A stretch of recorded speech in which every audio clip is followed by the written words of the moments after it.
रक्षा षष्ठी की सभी भैयाओं को सुप्रभात।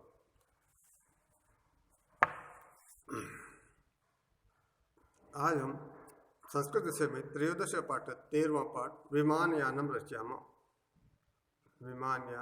रचयाम का अभ्यास कार्य करेंगे।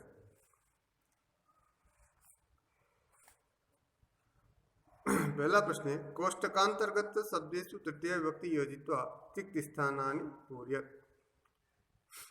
कोष्टक में तृतीय दिए हुए शब्द की तृतीय विभक्ति बना करके रिक्त स्थान की पूर्ति करना है। यथा जैसे नभ शोभते, चंद्र कोष्टक में हो गया चंद्रेण, नभ चंद्रेण शोभते।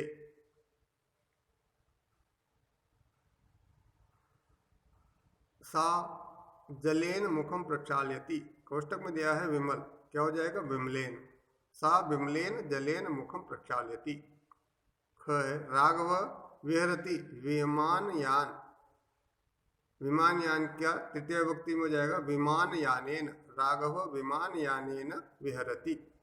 कंठः शोभते, मौक्तिकार का हमें तृतीय विभक्ति बनाना है। कंठ मौक्तिकहारेण शोभते, कंठ मौक्तिकहारेण शोभते।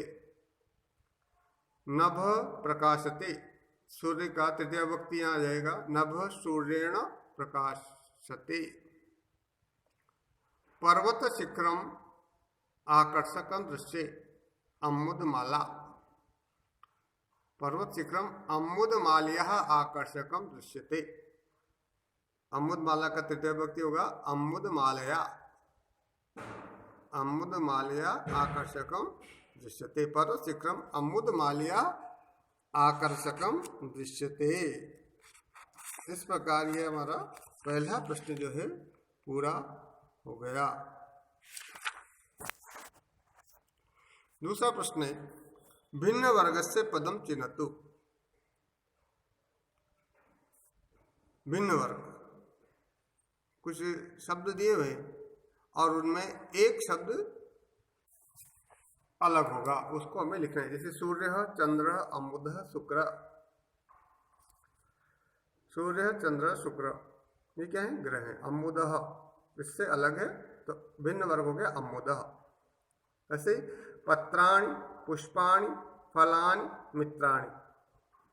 पत्र पत्ते, पुष्पाणि पुष्प, फलानि फल, ये वृक्ष से उत्पन्न होते हैं। इसमें भिन्न वर्ग का शब्द है मित्राणि, और ये इसको हम अलग चुनकर लिख देंगे मित्राणि। इसे जलचर, खेचर, भूचर, निशाचर।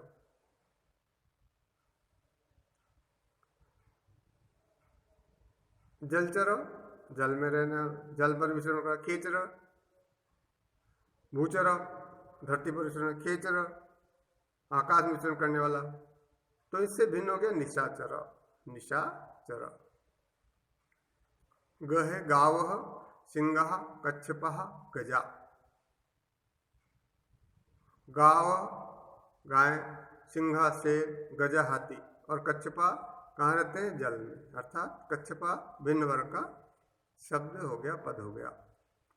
मयूरा, चटका, शुका, मंडूका। मयूर मोर, चटका चिड़िया, शुका तोते, मंडूका मेंढक। ये पक्षी में नहीं आता मंडूका, अर्थात आ गया मंडूका। इसी तरह अगला है पुस्तकालय, श्यामपट्ट, प्राचार्य, शौचिक। पुस्तकालय, श्यामपट्ट, प्राचार्य ये सभी विद्यालय से संबंधित हैं, अर्थात इसमें शौचिक दर्जी अलग है तो ये भिन्न वर्ग का शब्द है, इसीलिए यहाँ पर हम इसको अलग कर देंगे शौचिक। लेखनी, पुस्तिका, अध्यापिका, अजा, ये भी विद्यालय से संबंधित। लेखनी, पुस्तिका, अध्यापिका, अर्थात अजा बकरी, यहाँ पर ये अलग शब्द, इसको चुनकर हमने अलग कर दिया। अगला प्रश्न है, विलोम पदानि योज्यत। विलोम यानी उल्टा, उनको जोड़ना। कौन सा शब्द? उन्नतः, उन्नत के साथ आएगा औन्नतः। गगने आकाश में, पृथ्वी पृथ्वी पर। सुंदर असुंदर, चित्वा विकीर्य। दुखी सुखी, हर्ष शोकः। इस तरह ये विलोम पद हो गए। अगला प्रश्न है, समुचित ही पदे रिक्त स्थानानि पूर्यत। समुचित ही पदे रिक्त स्थानानि पूर्यत। उचित पदों के द्वारा रिक्त स्थान की पूर्ति करना है। विभक्ति एकवचन, द्विवचन, बहुवचन। प्रथमा विभक्ति में भानु, भानु, भानवः। बहुवचन का क्या हो जाएगा? भानु। द्वितीय विभक्ति में गुरुम शब्द दिया हुआ है बहुवचन का, तो प्रथम एक वचन और द्विवचन हमें लिखना है। तो गुरु शब्द का एक वचन गुरु, द्वितीय विभक्ति में गुरु और द्विवचन गुरु। तृतीय विभक्ति में द्विवचन दिया हुआ है तृतीय विभक्ति का, पशु का पशुभ्याम। तो एक वचन हो गया पशुनाः, पशुभ्याम, पशुभि। चतुर्थी विभक्ति साधु का दिया है। चतुर्थी विभक्ति का एक वचन साधवे, द्विवचन साधुभ्याम, बहुवचन साधुभ्य। वट पंचमी विभक्ति एक वचन दिया हुआ है और द्विवचन बहुवचन हमें लिखना है। वटोः, वटुभ्याम, वटुभ्य। गुरु शब्द का षष्ठी विभक्ति का एक वचन गुरोः यहाँ पर दिया हुआ है, इसका द्विवचन गुरुवोः और बहुवचन गुरुणाम। सप्तमी का शिशो, शिशु शब्द का सप्तमी विभक्ति का एक वचन शिशोः, द्विवचन शिशवोः और बहुवचन शिशुषु। विष्णु का संबोधन हे विष्णु, हे विष्णु, हे विष्णवः। अगला प्रश्न है, पर्याय पदानि योजत। पर्यायवाची यानी समान अर्थ वाले। गगने आकाशे, विमले निर्मले, चंद्रः निशाकरः, सूर्यः दिवाकरः, अम्बुदः जलदः। ये इसके पर्याय शब्द हैं, यानी इनका दूसरा अर्थ।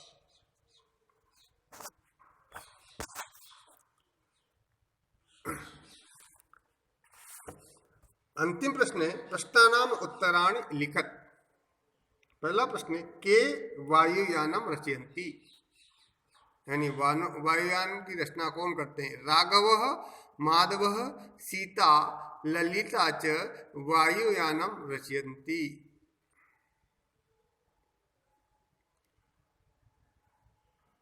राघव, माधव, सीता, ललिता।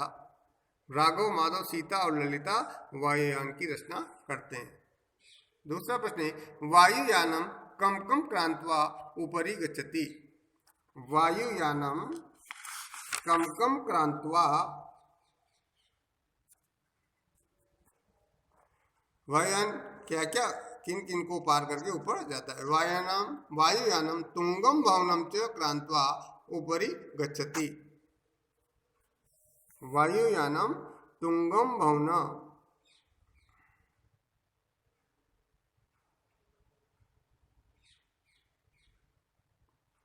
वायुयान जो है तुंगम यानी ऊंचे भवनों को पार करके ऊपर जाता है।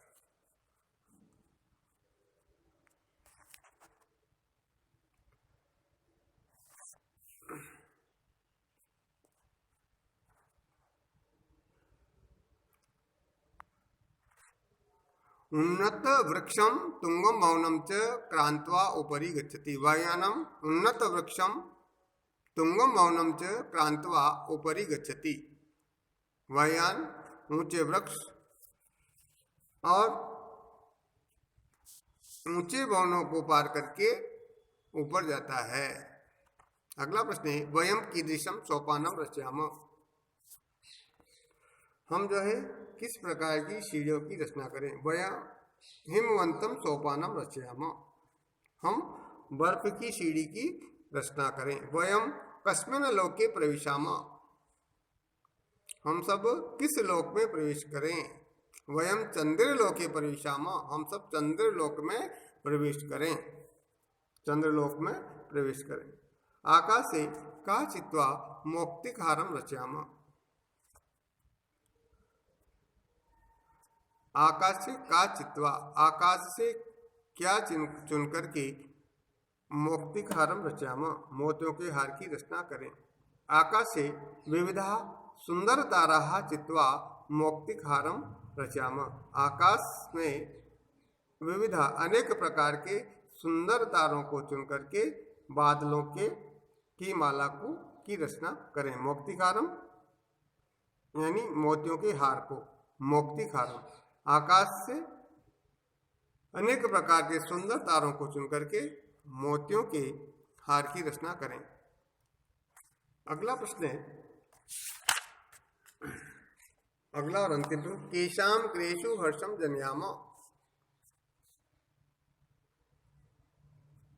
केशाहम क्रेषु हर्षम जनयाम। किस प्रकार घर में जो है हर्ष यानी प्रसन्नता जनयाम उत्पन्न करें। घर में किस प्रकार जो है खुशियां उत्पन्न करें। दुखितः पीड़ित कृषिक जनानाम गृहेषु, केशाम किसके घर में, केशाम गृहेषु हर्षम जना, किनके घरों में खुशी उत्पन्न करें। दुखितः पीड़ित कृषिक जनानाम गृहेषु हर्षम जनयाम। दुखी, पीड़ित और कृषक जनानाम खेती करने वाले लोगों के घरों में खुशियां उत्पन्न करें। दुखितः पीड़ितः कृषक जनानाम गृहेषु हर्षम जनयाम। इस प्रकार ये त्रयोदश पाठ की जो है अभ्यास कार्य आपका संपूर्ण हो गया है। आप सबको इन अभ्यास कार्य को जो भी प्रश्न उत्तर हमने किए हैं उनको अपनी अभ्यास पुस्तिका में उतारना है और याद भी करना है। धन्यवाद।